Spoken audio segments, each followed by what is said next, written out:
Rachel Wandeto's case, which many initially believed was purely linked to her tattoo of President William Ruto, has now taken a dramatic new turn.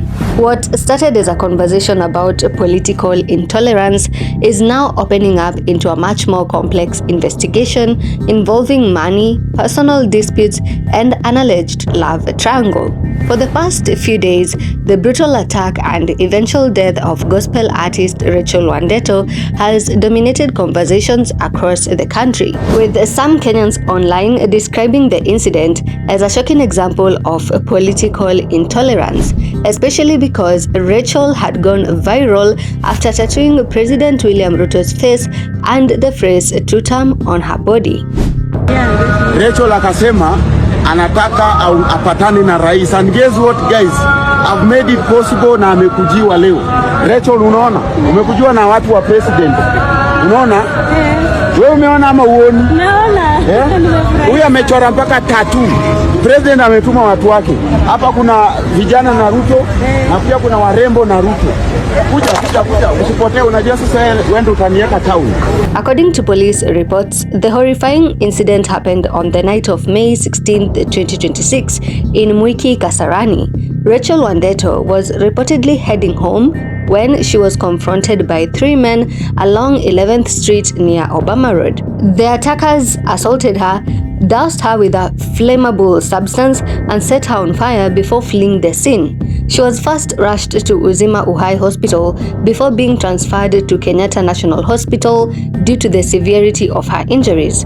Reports indicated that she had suffered burns covering nearly 70 to 75% of her body. Unfortunately, despite efforts by doctors to save her life, Rachel Wandeto passed away on May 18th while receiving treatment.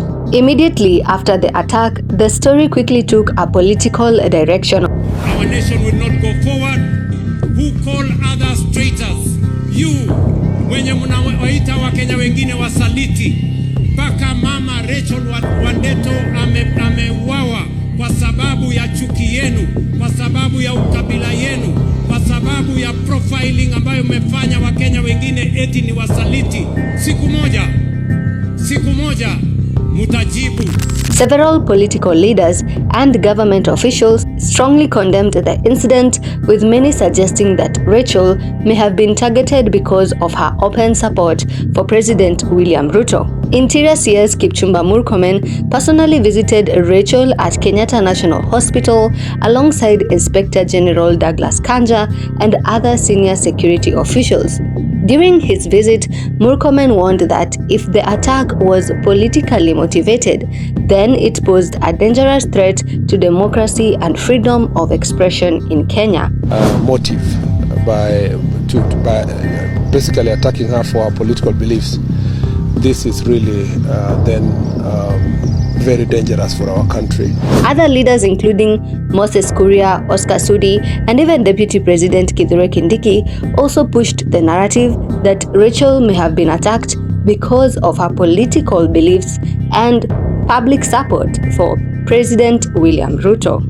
Even President William Ruto himself released a statement mourning Rachel Wandeto and promising justice, saying that the perpetrators would be held accountable regardless of their affiliations. All this created a widely spread narrative that the attack was directly connected to Rachel's viral tattoo and the current heated political atmosphere in the country. But now, fresh details emerging from investigations are painting a very different picture.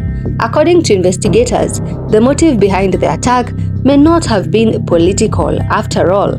New reports now suggest that the case may actually involve money, personal grudges, and even a possible love triangle. A suspect identified as Josiah Njeru, who is said to have been Rachel Wandeto's taxi driver, has now been arrested in connection with the attack.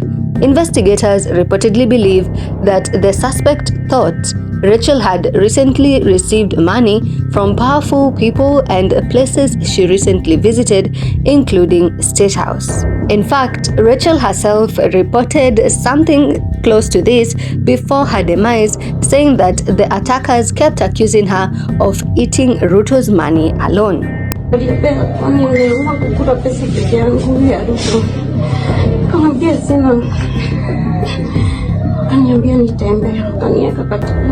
The statement is now becoming extremely important as investigators now look at a new angle, a new motive, that being financial disputes. Investigators are also reportedly looking into claims of personal disagreements and a possible romantic conflict involving the arrested suspect and Rachel Wandeto. That angle has now introduced the possibility of a love triangle or relationship-based dispute playing a role in the attack. And this is where the story becomes even more complicated, because in recent days, the conversation has centered around Rachel's tattoo of President Ruto. But now, the emerging details appear to suggest that this was not really the motive, and that the motive may have been far more personal than political. But as of now, investigations are still ongoing. Police are reportedly pursuing other suspects believed to have participated in the attack, while the arrested suspect, Josiah Njeru, is expected to be arraigned in court. The family and Kenyans continue to demand justice and answers about the incident. Stay tuned right here on BNN for more updates.